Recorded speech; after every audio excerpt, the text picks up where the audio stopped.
Hello and welcome and namaste from New Delhi. You're watching DD India News Hour. I'm Gautam Roy, and coming up over the next 1 hour. US President Donald Trump gives the Hamas 3 to 4 days' ultimatum to accept his 20-point Gaza peace plan. Qatar says the Hamas is studying it with responsibility. The US government heads towards first federal shutdown in 6 years as lawmakers fail to reach an agreement on the budget so far.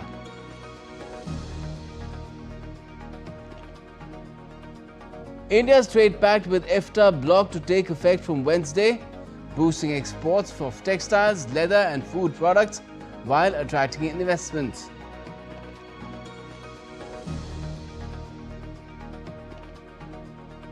And Prime Minister Narendra Modi worships at a puja pandal in Delhi's Chitrajan Park as all the faithful bow to the goddess on Durga Ashtami.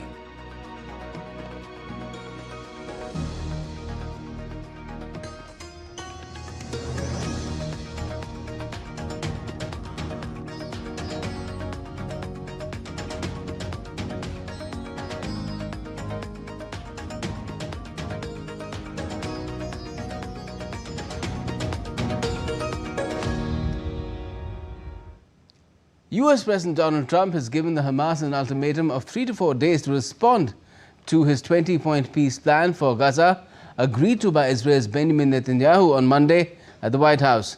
The plan will bring about a complete ceasefire in Gaza, followed by the release of all Israeli hostages and remains of the dead within 72 hours by the Hamas, which will not only have to give up running Gaza, but also its arms and effectively disband.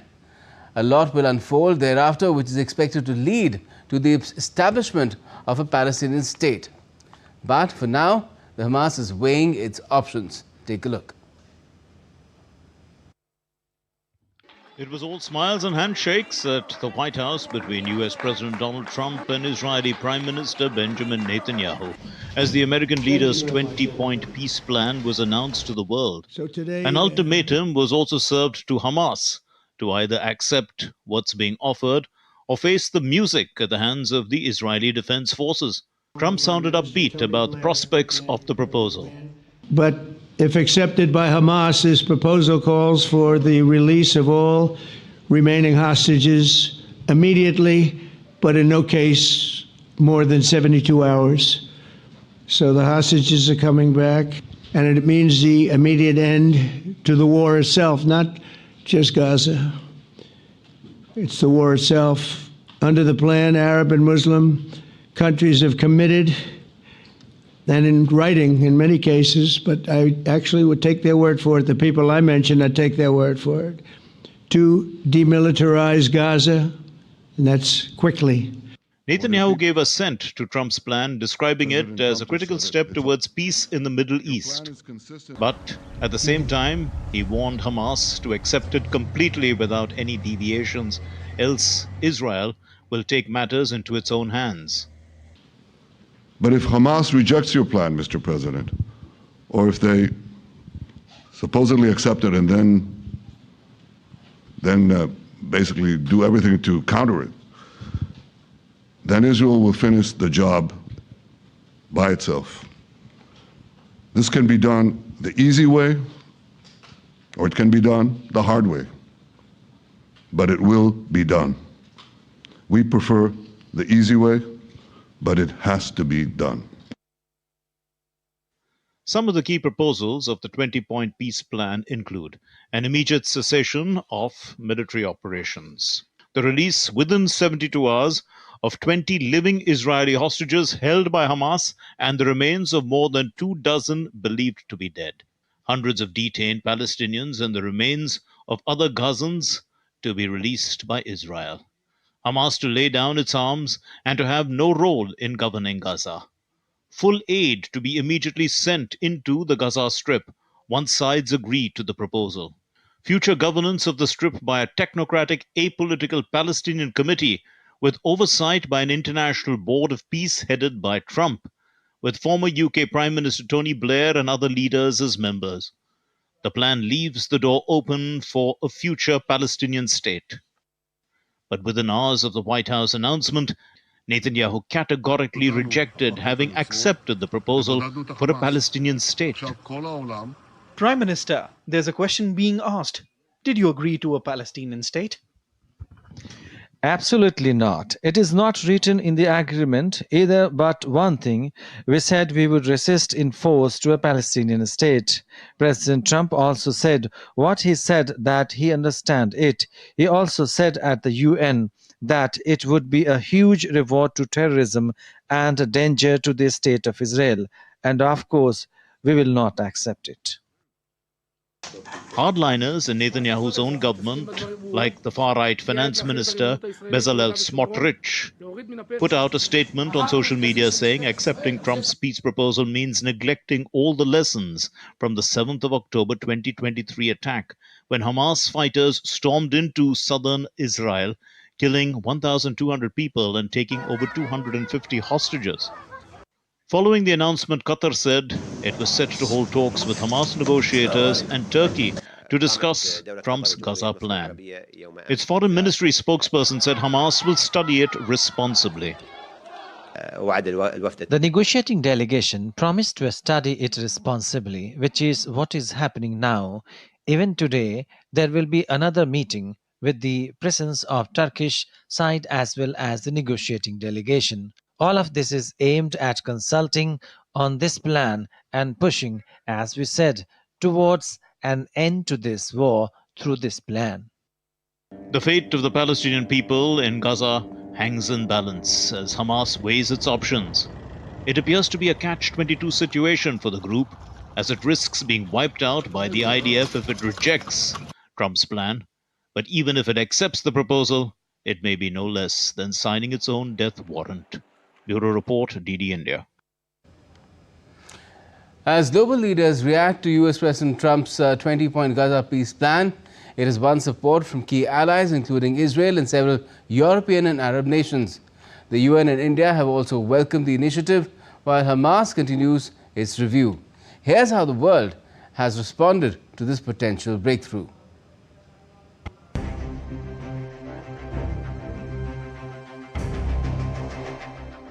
World leaders have reacted positively to US President Donald Trump's 20-point plan to end the war in Gaza. The plan is currently under review by Hamas. The United Nations has said it welcomes the mediation efforts and stands ready to provide humanitarian aid in Gaza. We are also continuing to be in touch with the parties, with the various parties about the peace efforts. Indeed, we welcome all the mediation efforts, and of course we stand ready to support any peace plan with everything we can do, including the provision of humanitarian assistance. India has welcomed the plan, the Prime Minister Narendra Modi calling it a viable pathway to long-term and sustainable peace, security and development for both the Palestinian and Israeli people, as well as for the broader West Asian region. In a joint statement, the foreign ministers of the UAE, Saudi Arabia, Qatar, Egypt, Jordan, Indonesia, Pakistan, and Turkey affirmed their readiness to engage positively and constructively with the United States and the involved parties to finalize the agreement and ensure its implementation. While the Kremlin expressed hope that President Trump's Gaza peace plan would be implemented and contribute to peace in the Middle East. We do want this plan to be implemented, and we hope it will help steer events in the Middle East towards peace. If you're asking whether the Russian Federation is participating in this plan, no, it is not. There have been no signals from the Americans about it. We maintain our contacts with all the sides of the conflict. EU Foreign Policy Chief Kaja Kallas welcomed the plan, saying the proposal is an opportunity for lasting peace. European Commission President Ursula von der Leyen also expressed support for the initiative. Leaders from across Europe, including French President Emmanuel Macron, UK Prime Minister Keir Starmer, and Spanish Prime Minister Pedro Sanchez have welcomed the US-backed peace proposal. German Chancellor Friedrich Merz said, "The plan offers the best chance yet to end the war in Gaza." begrüßen den gestern von Präsident Trump vorgelegten. We welcome the peace plan for Gaza presented yesterday by President Trump. After almost 3 years of bloodshed, this plan is the best chance yet, certainly the best chance so far, of ending the war.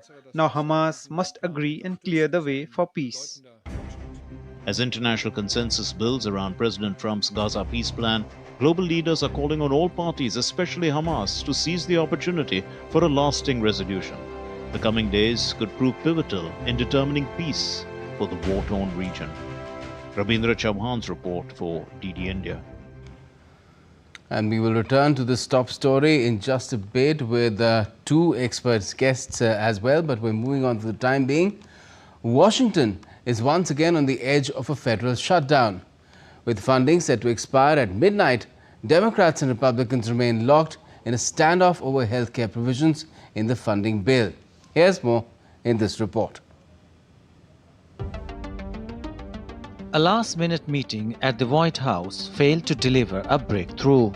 Democrats want the measures to extend health benefits for millions of Americans, while Republicans insist the issue should be dealt with separately. Vice President J.D. Vance has blamed Democrats for attaching conditions to the short-term bill. Well, first of all, we have to keep essential services functioning as well as possible if the Democrats shut down the government, and Russ has been tasked with making sure that's possible. We have disagreements about tax policy, but you don't shut that government down. We have disagreements about health care policy, but you don't shut the government down. You don't use your policy disagreements as leverage to not pay our troops, to not have essential services of government actually function. You don't say the fact that you disagree about a particular tax provision is an excuse for shutting down the people's government and all the essential services that come along with it. Meanwhile, President Donald Trump has warned that many federal employees could face layoff if the shutdown goes into effect. Well, we may do a lot, and that's only because of the Democrats. And as you know, they want to be able to take care of people that have come into our country illegally, and no system can handle that. And so we're totally opposed on that. But we can't take it. We just can't do it. I'd love to do everybody. I'd love to do the whole world. But our country can't handle people that come into our country illegally. And they want to give them full health care benefits. They want to open the wall again.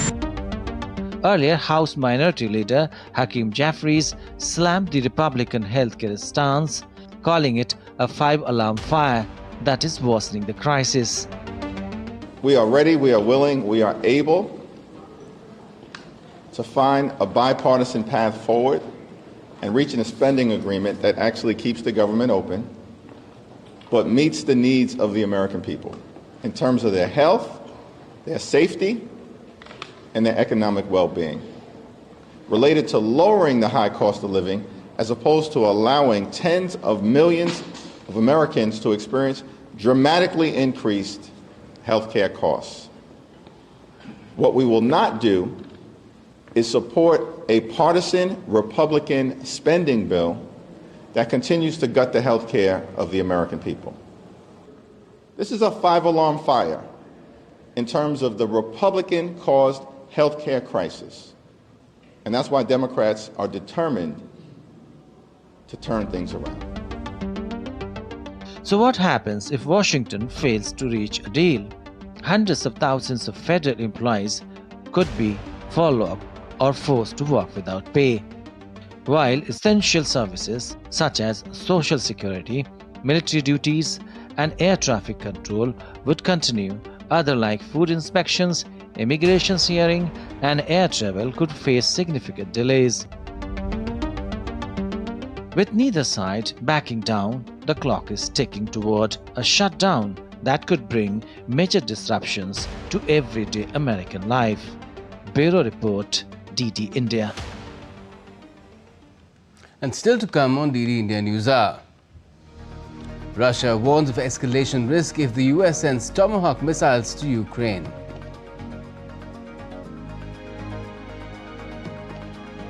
Blast near Frontier Corps headquarters in Quetta in Pakistan kills 10 people.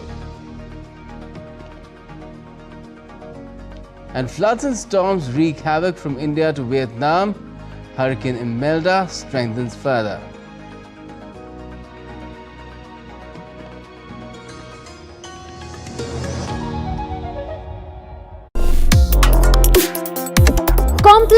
issues, hidden agendas, twists and turns, strategic games.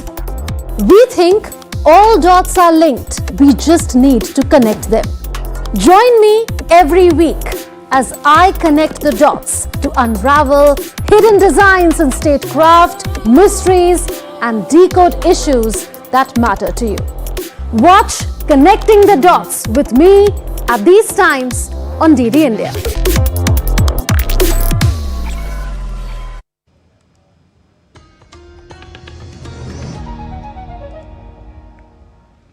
Welcome back. You're watching DD India NewsHour. I'm Gautam Roy.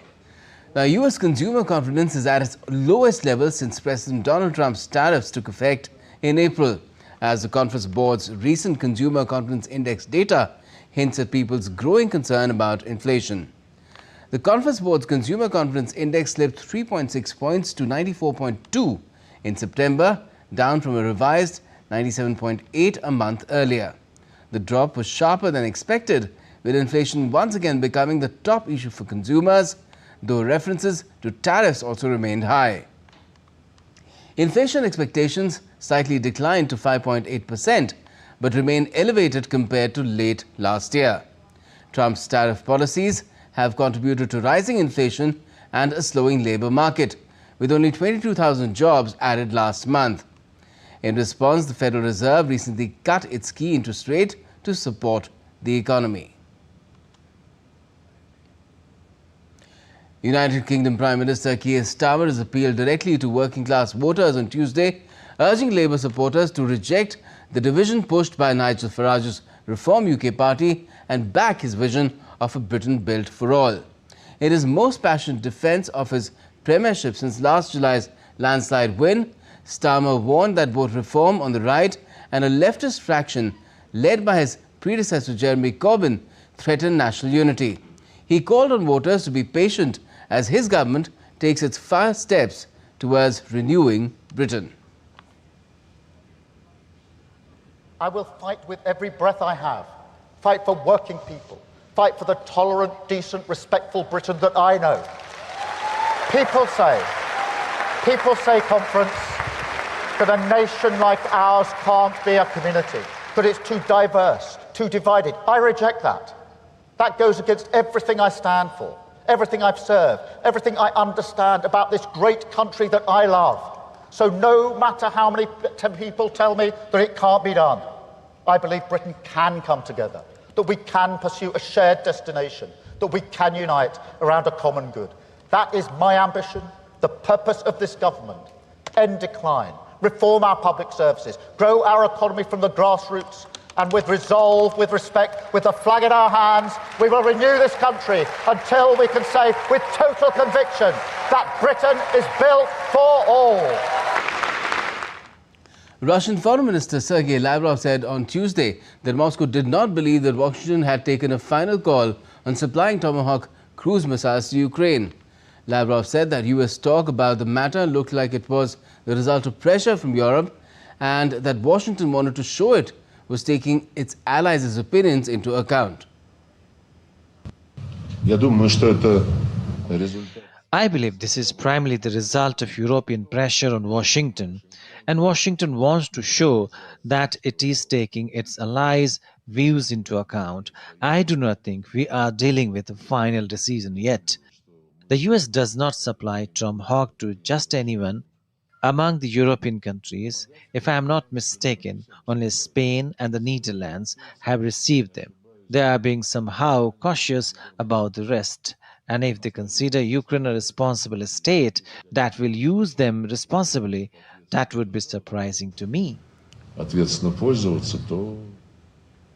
Russian Foreign Minister also accused Moldova's recent parliamentary election of being openly manipulated, though he provided no details. The vote saw a decisive win for Moldova's pro-European ruling party over its Russian-leaning opposition, signaling stronger support for EU integration and a shift away from Moscow's influence. The election was held in a fraudulent way. I am simply struck by the fact it was possible to manipulate votes in such an open manner. But most importantly, even given manipulation and posing obstacles, the patriotic opposition managed to get more votes inside Moldova than Maya Sadu's party.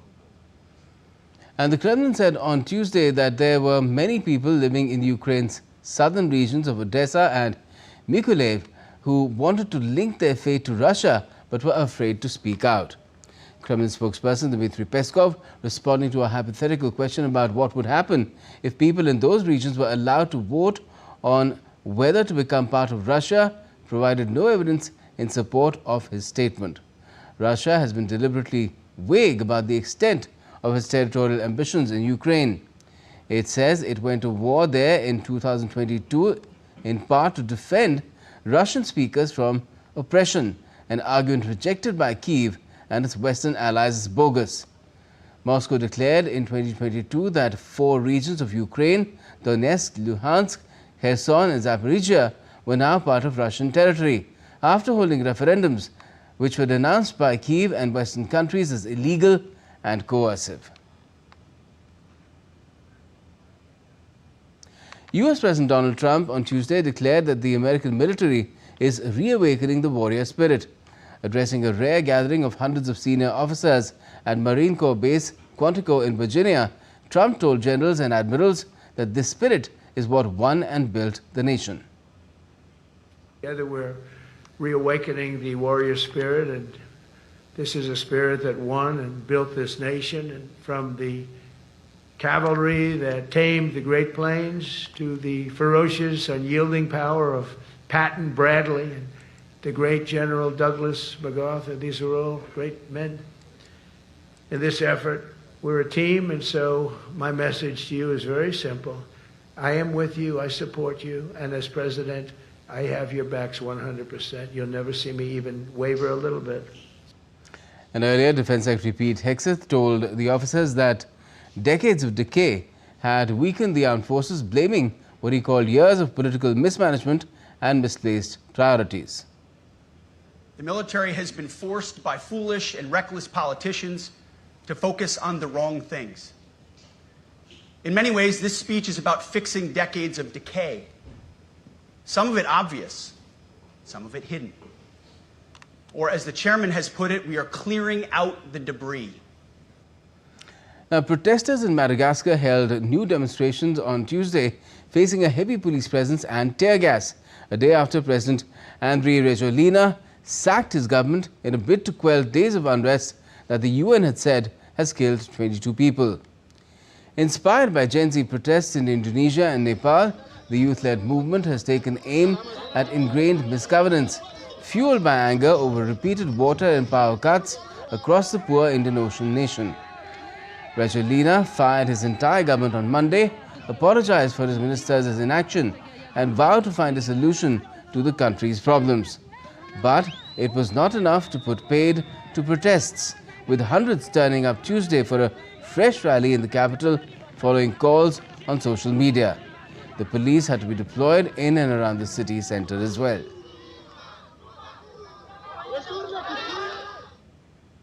A suicide bombing killed at least 10 people outside the headquarters of a paramilitary force in Quetta, Balochistan on Tuesday.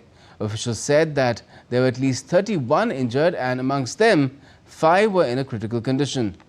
Paramilitary soldiers were among those killed. Several gunmen stormed the headquarters after the bombing, triggering a gun battle with the paramilitary, Provincial Chief Minister Sarfaraz Bukti said in a televised set of remarks, adding that the suicide bomber was driving a pickup truck and security forces had killed 4 further attackers. Quetta is the capital of the rest of Balochistan province, which borders Afghanistan and Iran in Pakistan. And Pakistan-occupied Kashmir remains on edge as mass protests and a complete shutdown entered the second consecutive day on Tuesday. Demonstrators attempting to march towards Muzaffarabad encountered heavy restrictions, with authorities sealing all major roads and suspending communication networks. In Dudyal, Mirpur, an action committee declared that the remains of a protester would not be buried until the administration concedes to their demands. Across the region, including Mirpur, Kotli and Muzaffarabad, the Joint Awami Action Committee has mobilized people in large rallies and demonstrations reflecting an unprecedented unity in the struggle for rights. The protests underscore growing resentment against the government's inaction on the committee's demands. Tensions in Muzaffarabad flared further when the police reportedly opened fire on a rally, killing 3 protesters and injuring more than 22 others. The Taliban government in Afghanistan has ordered internet and mobile phone data services to be cut across the country. Residents and monitoring services reported no connectivity and disruption to flights and financial services. The Taliban administration offered no immediate explanation for the outage and could not be reached for comment. The UN called on authorities to fully restore connections. In the past, the Taliban have voiced concern about online pornography, and authorities cut fiber optic links to some provinces in recent weeks, with officials citing morality concerns. Strictures ordered by the Taliban leadership based on Kandahar have grown increasingly hardline. This month, authorities stopped women working for the UN from entering its offices. Earlier, women were banned from many lines of employment and girls from attending high school. The Taliban have said they respect women's rights in line with their interpretation of Islamic law. In a move which could reshape global oil dynamics, OPEC Plus is likely to weigh a bigger production boost of 411,000 barrels per day for November as its upcoming meeting. The shift comes as the surging crude prices prompt the group to reclaim more market share. The alliance, which includes OPEC, Russia and other partners, has already lifted quotas by over 2.5 million barrels per day, which is around 2.4% of the global demand, after pressure from US President Trump to lower oil prices. 8 member nations will deliberate online on the 5th of October, with their decision carrying weight for half of the world's oil supply. Let's now take a look at some other stories making news around the world as well. South Africa's ambassador to France, Emmanuel Nathi Metentwa, was found dead outside a hotel in Paris on Tuesday after the window of his 22nd floor room was found forced open, according to prosecutors. French authorities have launched an investigation with reports suggesting possible suicide, as he reportedly suffered from depression. Olive producers in Turkey's Antalya have finished their first harvest, expecting a 25% rise in olive oil production compared to last year. With around 16,000 hectares dedicated to olives and a new olive oil factory opening, local producers anticipated 400 to 450 tons of oil this season.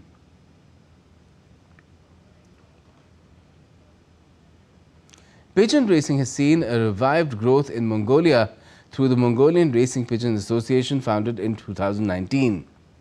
The competition features pigeons flying up to 120 kilometers per hour, showcasing a sport with roots in Europe dating back to the 1850s.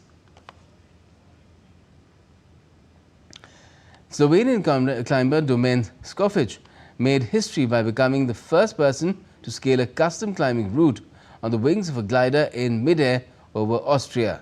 He completed the route battling wind speeds of 80 to 100 kilometers per hour, minus 10 degrees Celsius temperatures and shifting G forces. Yeah. Geil.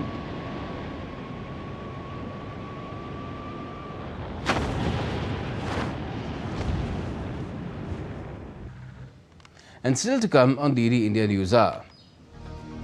We'll be speaking with the 2 expert guests about US President Trump's 20-point peace plan for Gaza, on whether it will eventually stop the bloodshed in the Palestinian enclave. And President Draupadi Murmu graces Diamond Jubilee Silver Trumpet and Banner Presentation Ceremony in New Delhi. Also, India's Election Commission releases the final voter list for the upcoming Bihar Assembly polls.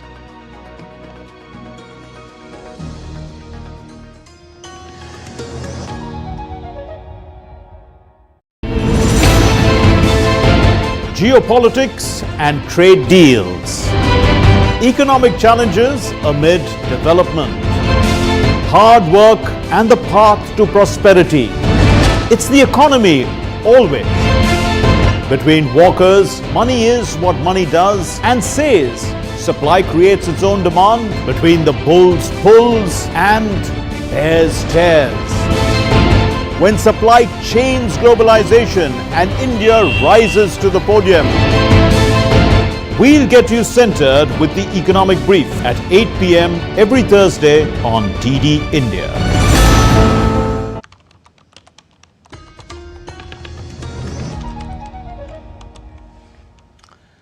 Well, you're watching DD India NewsHour. I'm Gautam Roy.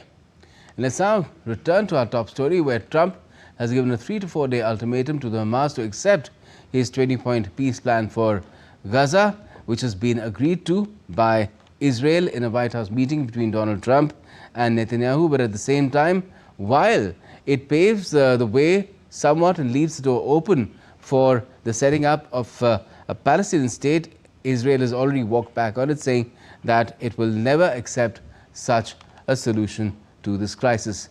To talk about it, we have with us Ambassador R. Swaminathan, former Secretary at the Ministry of External Affairs, and we also have Alok Bansal, Director, India Foundation.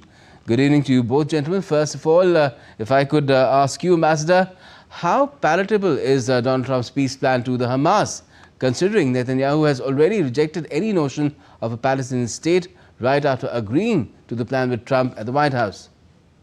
Thank you, Mr. Gautam Roy. If you see the stated objectives of Hamas over a period of time and the elements of the plan, I would say that it would be extremely difficult for Hamas to accept it. But at the same time, we should also remember it was not, I'm sure, easy for even Prime Minister Netanyahu to accept the plan in total. And originally, when the Israel started attacking Gaza after the heinous attack of 7th October by Hamas, then the initial objective was to eliminate the leadership of Hamas, and that was achieved quite soon thereafter. But then the war objectives changed in terms of complete elimination of Hamas, all the militants, and also to displace the Gazans from Gaza. But this, I think that Prime Minister Netanyahu was to do it primarily because of the two cabinet ministers from the extreme right.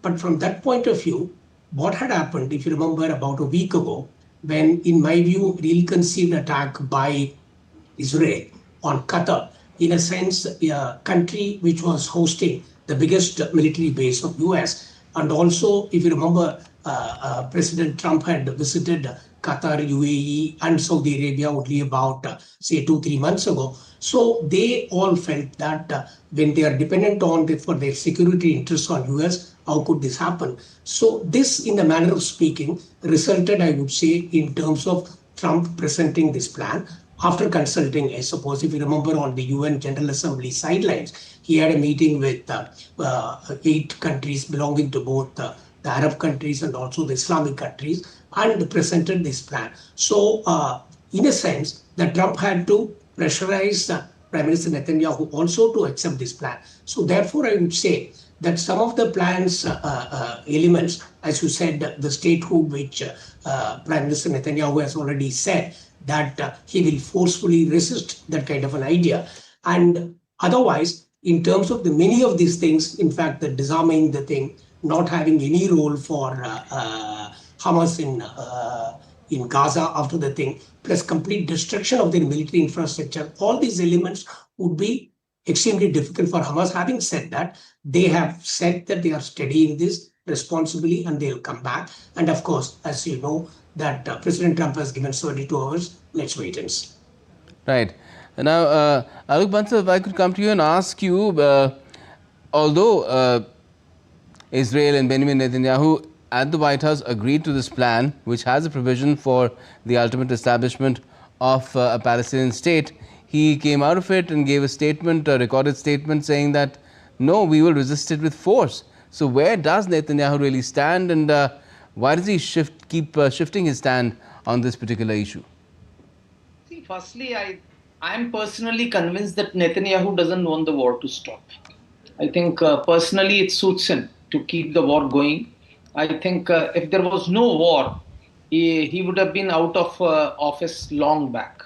So he has succeeded in doing that. But the second point is, at this point of time, what we understand is most of the Arab states have accepted the plan, and Israel is in Israel's ability to resist US pressure is also limited. And what the global community has seen, that President Trump doesn't like being snubbed or being rejected. His peace plans, if Israel doesn't accept, probably he could be vindictive. And by no stretch of imagination can Israel resist that sort of pressure from US. So I think at the moment everybody may want to go ahead with it, but you might see roadblocks immediately, because unlike the previous plan, this plan entails that as soon as the ceasefire happens, Hamas is to release all the hostages, and then Israel has to release the hostages. It is not simultaneous release of hostages. So that's a different process altogether. I think you may face problems there itself. Netanyahu may come up with some legal roadblocks to release of hostages or something. So there may be so many things, because as you know, the previous peace plan also came unstuck. So now you really don't know what is going to happen. But to begin with, I think some sort of peace is desirable. And since at some stage Israel had accepted some sort of a two-nation theory, two-nation solution, I think that's what the Arab states would want.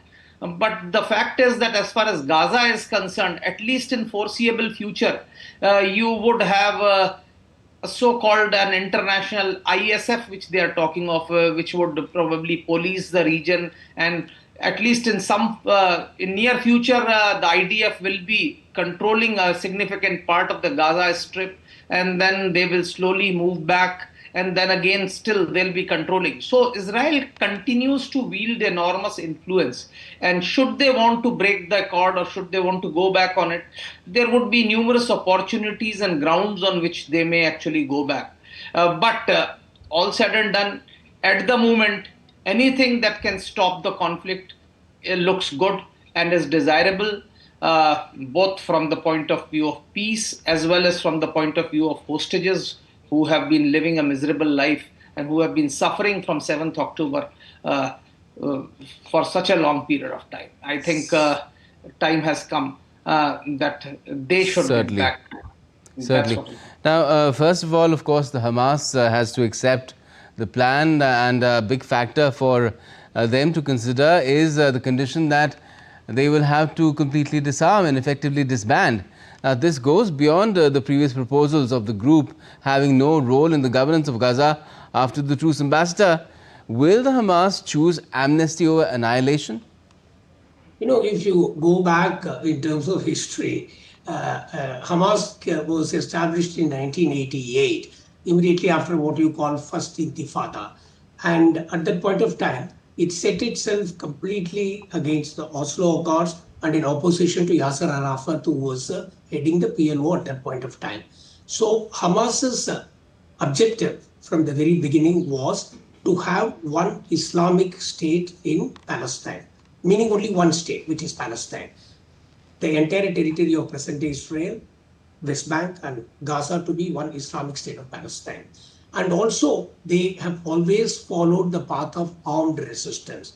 So with this kind of a background for Hamas to accept a complete disarming of themselves would be a very difficult process, very difficult for them to accept.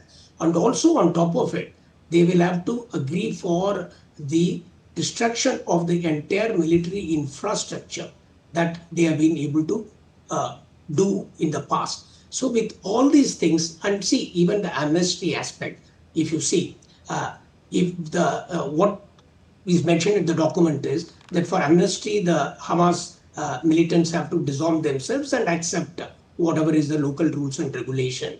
And this also will not guarantee in any manner their safety and security once they accept all these aspects. And even if they go on exile, it will be one would not be able to give guarantee for their safety and security, because we know that Israel has the capability of pursuing them. So from every which way, amnesty and other aspects are very difficult. But having said that, you see, like there is 72 hours which has been given. And then the important aspect is also is that if you see Hamas is primarily the leadership has been operating from Qatar, and also they are able to travel to Turkey. So these two countries have come on board at this point of time in the public sense. But then I'm sure that even in private, as the plan is being implemented, they may also have reservation. Okay. So and the fact is, annihilation is what Hamas has been doing so far. So let's see how it goes. All right. Alok Bansal, in fact, connected to what the ambassador said, how acceptable is this plan to other states in the Middle East, particularly the ones which have been working with Hamas for peace, such as he mentioned a couple of them, Qatar and Turkey, but apart from that, Egypt and others as well? See, I think as of now, most of the Arab states have accepted because they wanted peace at any cost. And I think what the Arab states were looking for is some sort of a ceasefire, which is essential. And I think this talks of ceasefire coming into force as soon as Hamas accepts the plan. The problem areas are, actually, there are some issues which are problematic and which we need to understand. And these are that it says that Hamas has to disarm. But those who do not wish to disarm should be given a chance to actually go to different countries. Now, firstly, which countries will be willing to take them? Will Qatar accept them, as was the case in the past? I don't think so. Turkey would be willing to take them. And would you want to take a substantive number of armed Hamas activists in their countries? Because as of now, disarming and remaining in Gaza is still a question mark, because they'll be at the mercy of IDF for the time being, and even in foreseeable future, they could be sitting ducks in case Israel decides to eliminate them. So I think in the beginning, many of them would want to go out. Where could they go out? That will be a first question. The second question is, other countries may not want to take, especially those which are neighboring, like Egypt has made it very clear they are not very keen on taking anybody else. Jordan may not like to take them because they have a history of having problems with Palestinians. Lebanon, Syria have already had a problem. So the only country which probably may like to take them are Iraq and Turkey. And that again is a question mark as far as this is concerned. That's why one very important provision is that the Palestinians will have the right to return to Gaza. Now that's a very significant part, that maybe the Hamas activists who may want to leave in the near future have the option of coming back substantially if they feel that the peace is holding and the Israelis are sticking by the agreement which they have given to the global community. Okay. And Ambassador, what about the Gazans themselves? They're being told that they won't be forced out. As Alok Bansal mentioned, they'll remain free to come and go once peace reigns and redevelopment gets underway. Would they be okay with this plan? Yeah, but if you see, contrary to what was said earlier by President Trump and also Prime Minister Netanyahu, that all of them should move to other countries. Now, of course, this plan doesn't say that. And, as my fellow panelists mentioned, the kind of destruction, the kind of deprivation that the Gazans have faced in the last 2 years, I think any kind of opportunity to improve their lives will be positive for them. And of course, this plan at this point of time, prima facie, it offers redevelopment, infrastructure, employment opportunities, and various other things. So whether that will eventually, whether all of that will happen is, of course, is a question that depends on how it is being implemented. But it will certainly give hope at this point of time for millions of Gazans who have been denied their livelihood, access to basic amenities and basic things like health, education, food, water, so medicine. So all these aspects will play very much on their mind. So I would say at this point of time, at a general level for people in Gaza, that they would look at this document positively. Right. And Alok Bansal, I mean, right now, of course, the hospitability of Gaza itself is in question. But if you talk about this entire peace plan, beyond Donald Trump himself, as the head of this board of peace, Tony Blair is there as a key member. Little is known about the composition of the board of peace other than that, and the so-called technocratic apolitical Palestinian committee as well. So is the plan clear on how would Gaza be governed once the Hamas is out of picture? Who would police and administer it? See, it says that an international sort of a force provided by Arab countries will police it till I think the Gazans are trained into policing. But no armed force or arming of Gazans is allowed. So only a police force would be there. And that's what I was trying to say, that with that sort of a structure there, IDF would be virtually free to enter the region as and when they decide. So initially there is bound to be a lot of suspicion, fear and apprehensions. So those apprehensions would need to go as far as Gazans are concerned. And I think at the moment, I think there will be immense pressure on Hamas to accept the ceasefire, because I think most Arab countries have already accepted it.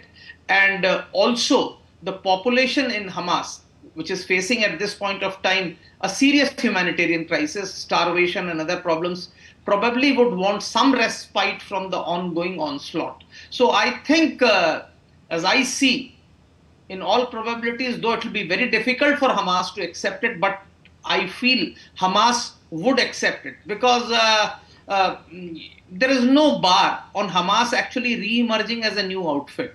So today Hamas may be gone, tomorrow some new outfit may emerge, because each of these turbulences have created new outfits which have come up from time to time as far as Palestinian regions are concerned. Yes, certainly if people's aspirations are not catered to, then that could be a possible outcome, whether the Hamas remains in existence or not. And let's hope for the time being, as most world leaders have welcomed the move, including Prime Minister Modi, any sort of movement towards peace is welcome, and let's hope that it has a chance to bear fruit. Thanks a lot for the moment, both you, Ambassador, as well as Alok Bansal. Thank you very much. Thank you. Now, India's trade pact, we will be talking about that with the EFTA nations in just a bit as well. Stay with us.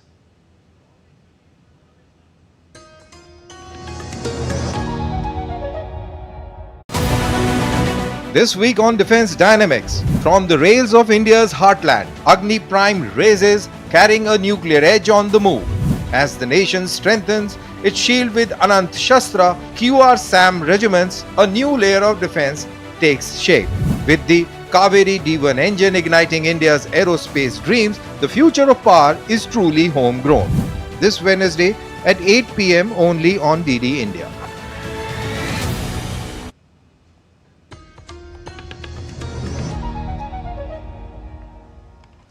Welcome back. You're watching DD India News Hour. I'm Gautam Roy. Now, India's trade pact with 4 European nations, including Switzerland and Norway, will take effect from Wednesday, boosting export of textiles, leather and food products while attracting investments.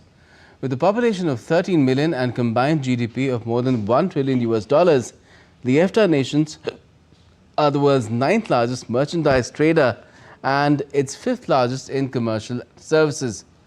According to India's Commerce Ministry, the agreement with EFTA goes beyond goods and services, aimed at attracting foreign direct investments in India to the tune of $100 billion over 15 years and to create 1 million jobs. India's Commerce and Industry Minister Piyush Goyal has informed that the developed nations are keen to sign free trade agreements with India, which has already concluded such agreements with the UAE, Australia and the UK. 1 तारीख से 4 देशों का समूह Switzerland, लिechtenstein, Norway और Iceland, इनका एक समूह है एफ्टा, यूरोपियन फ्री ट्रेड एसोसिएशन। उन चारों देशों का फ्री ट्रेड एग्रीमेंट मार्च 2024 में हमने फाइनल किया था। वो 1 अक्टूबर से लागू हो जाएगा और उसका लाभ आप सब ले पाएंगे। यूएस के साथ बातचीत चल रही है, ईयू के साथ, यानी ईयू के 27 देशों का समूह, उनके साथ बातचीत चल रही है। Israel's ambassador to India, Reuven Azar, said on Tuesday that India has a significant role to play in Israel's development. He also praised Prime Minister Modi for welcoming the peace plan proposed by US President Trump to address the Gaza crisis. Listen in. We are very encouraged by the Indian position because I think we share the same values of rejecting terrorism, fighting radicalism, de-radicalizing, building a better future for the people through development, through empowerment of forces that are committed to peace. So all of that, I think, is something that we share. And India can also contribute a lot because you have capabilities. You know, only 2 or 3 weeks ago, we had here a huge delegation from Israel that invited Indian infrastructure companies to come and build Israel. We're going to issue tenders for more than $200 billion in the next 10 years. And also Gaza will require a lot of capabilities, and I hope that India can play a part of it. And back home, the Election Commission of India on Tuesday released the final voter list of the Bihar Assembly elections following the completion of the Special Intensive Revision Exercise, or SIR. This updated list reflects all claims and objections received during the Special Intensive Revision process, which involved a detailed review of the draft voters' lists. The revised list has been made available on the official website of the poll panel. The Assembly election in Bihar is due later this year. President Draupadi Murmu honoured the presidential bodyguards and the president's household cavalry and personal troops with a silver trumpet and trumpet banner on Tuesday. The ceremony marked 75 glorious years since the unit was renamed. The event featured a mounted parade reviewed by the president herself. The presidential bodyguards presented in fact a thrilling show-jumping display showcasing their exceptional horse riding skills. Virat, the commandant's charger, who retired in 2022, was also honoured by President Murmu on this landmark occasion. Virat had previously been patted by Prime Minister Modi at the Republic Day parade in 2022.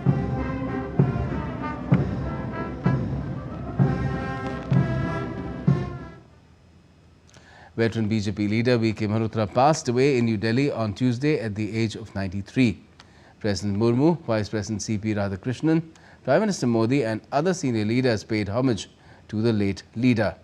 Delhi Chief Minister Rekha Gupta announced a one-day state mourning on Wednesday following the demise of the veteran leader. Malhotra was a 5-time Member of Parliament and 2-time MLA, notably defeating former Prime Minister Manmohan Singh in the 1999 Lok Sabha elections.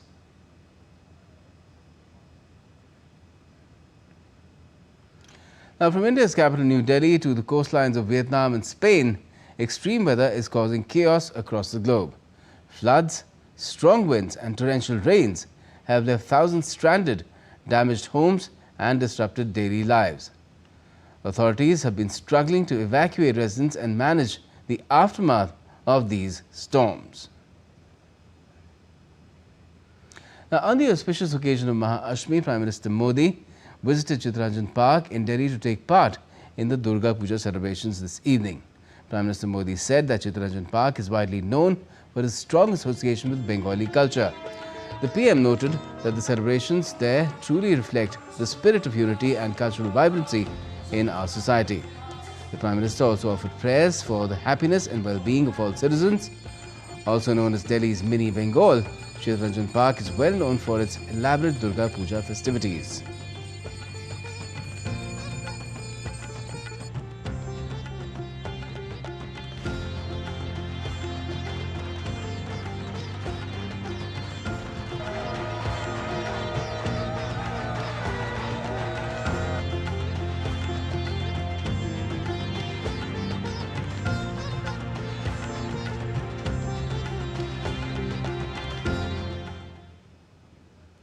The 8th day of Navratri, also known as Maha Ashtami, is being celebrated across India with great fervour and festive spirit. Devotees offer prayers and worship Ma Mahagauri, an incarnation of Adi Shakti, symbolizing purity, serenity and tranquility. Large crowds have been gathering at the Hangthang Leremdi temple in Imphal to celebrate Durga Ashtami, with the local leaders sharing their reactions. And beautifully adorned Durga Puja pandals in Varanasi saw crowds of devotees flock to the venues, with celebrations continuing throughout the day.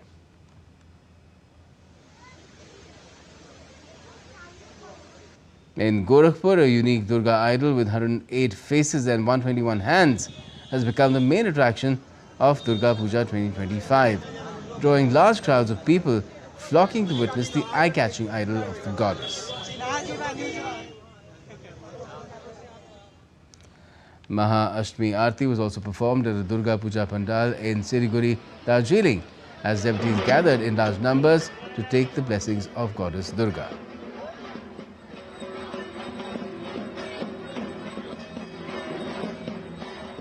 And devotees thronged to the Vaishno Devi temple in Jammu and Kashmir as well to offer their prayers and seek blessings.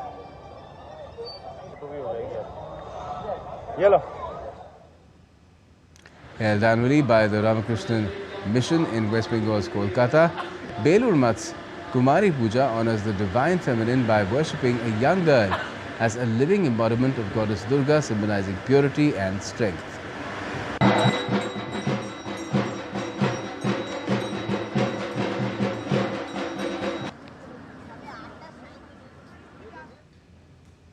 But on that devotion-filled note, that's all we have for this edition of DD India NewsHour. But let us know your thoughts on the news of the day. And for those on the go, you can get all the latest news and updates from India and across the world on DD India's mobile app.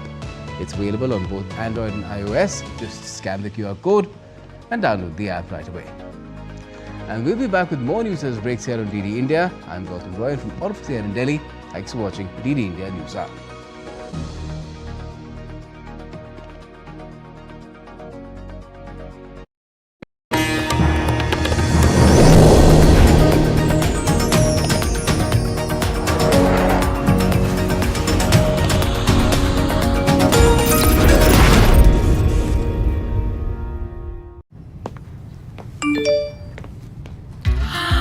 $10 lakh की lottery मुझे, wow! फर्जी offers से सावधान। RBI कहता है जानकार बनिए, सतर्क रहिए। This week on Defense Dynamics, from the rails of India's heartland, Agni Prime raises, carrying a nuclear edge on the move.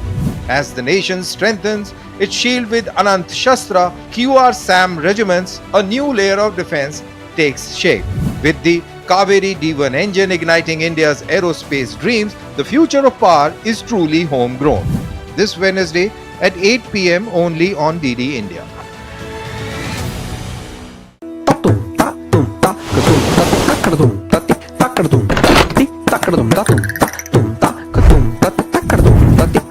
Swagatam to Andhra Pradesh, the coastal jewel of India. A state steeped in history. From the Gandi Kota Fort to the majestic Gondapalli Fort. A region known as the Rice Bowl of India. A holy land with rivers Krishna and Godavari flowing through it. Every part of this land tells a story of culture and devotion. And of a modern, developed, vibrant India.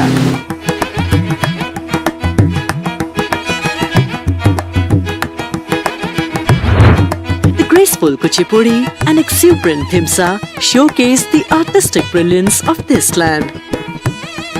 The Ikkat and Kalamkari speak of the talent of artisans and their skilled hands.